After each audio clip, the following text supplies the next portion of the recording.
Ju njohim me edicionin informativ të lajmeve. Kjo është Radio 7. Lidhja Demokratike e Kosovës ofron zgjidhjen për daljen e vendit nga kriza. Kryetari i Partisë Lumir Abdigjiku paraqet planin e punës të Qeverisë së Unitetit Kombëtar që LDK e sheh si zgjidhje për krizën aktuale politike. Në një konferencë për media, Abdigjiku premton funksionalizimin e institucioneve kushtetuese, departizimin e institucioneve dhe riformatimin e plotë të bordeve të ndërmarrjeve publike. Qeveria e Unitetit do të merret dhe me departiakizimin e institucioneve të pavarura, rreth parë vënien e drejtuesve profesionist e të pavarur partiakisht në institucionet kryesore të pavarura kushtetuese dhe zgjedhjen e gjitha emërtimeve të ushtruesve detyrave që i kemi gjithandaj Kosovës.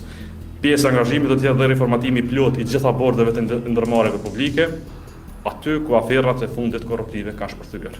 Besojmë se pa interferime partijake i japim dhe frymë ndërmarrjeve, po japim dhe të drejtë prokurorisë që të bëjë hetimet e domosdoshme. Krahas asaj, Abdigjiku premton rritjen e pagave, një paketë masash për krizën energjetike, heqjen e TVSH-s për çdo faturë të energjisë elektrike, si dhe fillimin e projektit për gazifikimin e Kosovës. Qeveria e Unitetit nuk mund të bëjë gjithë gazifikimin e Kosovës, por do të niste hartimin dhe miratimin e planit kombëtar të gazifikimit dhe do të niste procedurat për ndërtimin e një centrali me gaz.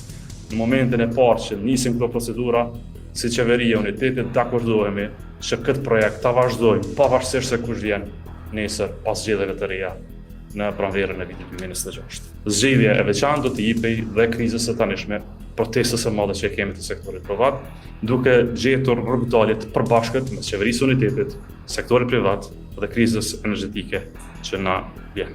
Në politikën e jashtme, Abdigjiku kërkon rindërtim të raportit me Bashkimin Evropian dhe Shtetet e Bashkuara të Amerikës, ndërsa për dialogun me Serbinë nënvizohet nevoja për një platformë unike me të gjitha partitë politike.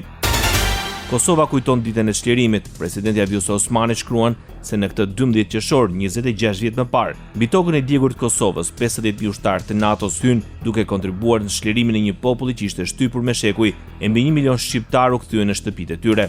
Luftëtarët e ushtrisë çlirimtare të Kosovës dhe ushtarët e NATO-s e kthyen të merren në guxim dhe dhimbje në shpresë, shkruan Vjosa Osmani. Sipas saj, pavarësisht përpjekjeve të armiqve të Kosovës, një histori e shkruar me gjak nuk mund të ndryshohet e as fshihet nga gënjeshtra të shkruara me laps.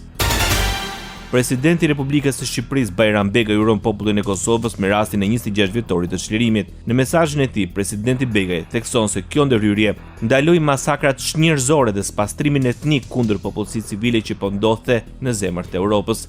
Begaj nderoi gjithashtu luftën heroike të ushtrisë çlirimtare të Kosovës. Shqipëria do të jetë gjithnjë në krah të Kosovës, besim plot në të ardhmen e përbashkët europiane, përfundon në mesazhin e tij presidenti Begaj. Bota.